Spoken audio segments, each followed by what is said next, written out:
So this game is against a team that we ended up beating in the finals last year. Like this Phantom teams beat this team in the finals, and it was like in the B group. So when the league got split up, we haven't played them yet this year. So this will be interesting just to see how the teams kind of turned out. We're both back in the top division for some reason, but we'll see how this goes. All the games previously, they generally outplayed us, and it was always I had to stand on my head or play pretty solid, and we had to play pretty good defensively, even though we got like outshot a lot just to keep it close.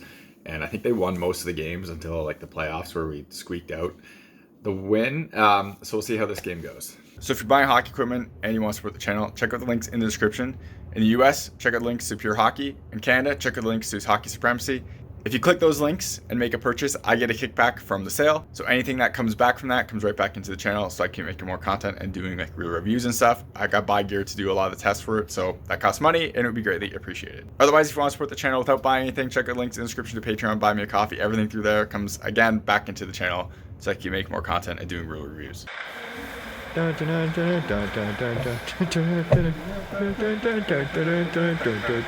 Y'all ready for this?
So obviously there's too many goals in this one to go through. This was just like we were just outmatched from everywhere. I thought I did pretty well at the beginning. Like I thought like 6 or 7 saves before they scored, and then it just kind of all fell apart. And this is just one of those games where we are just way outmatched, and I'm playing amazing, and they just keep like getting goals. Like I don't know how the second one went in through my legs. I thought I closed everything off, and he just threw it in before like I could really drop fast enough. And this will go back to what I've been saying recently, where I've been biting too much on moves. Like they scored how many breakaway goals to just deking me out, or just like completely deking me out. And this was one of the real eye opener games that happened a while ago, and it happened before I started making the video saying I need to adjust this. I have adjusted this, and usually, or at least recently, I haven't been nearly as bad as what this has been. So at least there's some benefits there, or some improvements, I should say. But yeah, I got dangled all the time in this, and then by the time where I needed to like do something and make better saves and like come out more, the game was over, and they were really just like kind of screwing around anyway. So it wasn't really like the game was just lost at that point. We should have probably just stopped at the second period, but I mean, they're not going to just lose the ice time. So the other team also had 8 skaters. You can see that in the second period, and they just absolutely dominated play. I was really surprised we actually had 2 goals in this game, and the fact that we had 2 goals, like I think we were winning at one point. We just like, I was like, how is this happening? And then it all just kind of fell apart. The other thing too is this game, my camera stopped filming on this, and I don't know, I think it ended up at this score, but I can't remember if they got any more, but it really didn't matter anyways at this point. Like, you saw what was going on and what was happening, so just it is what it is. At one point in the second, I think after we scored our second goal, I said to my team, just don't give them breakaways. Like make sure someone is back and we just don't give them a breakaway. And then the very next play, we gave them a breakaway and they scored. And then I think that was when we made it 2-2, and then they made it 3-2 just like that. And I'm just like yeah. So we were just totally outmatched, and there's not much you can do with this. So we'll see what round 2 of this game happens, and see if like we kind of wake up a bit. But yeah, for gear, there's not much to talk about here. The only thing I switched on this from what I've been using with the Phantom team is I use the true 2-piece goalie skates instead of the Connects. I knew that this team is pretty good, so I figured, I should wear the skates I'm most comfortable with just to give myself the best chance here, and it didn't matter. So there's not much to go on for this one. You're watching HockeyReviews.ca.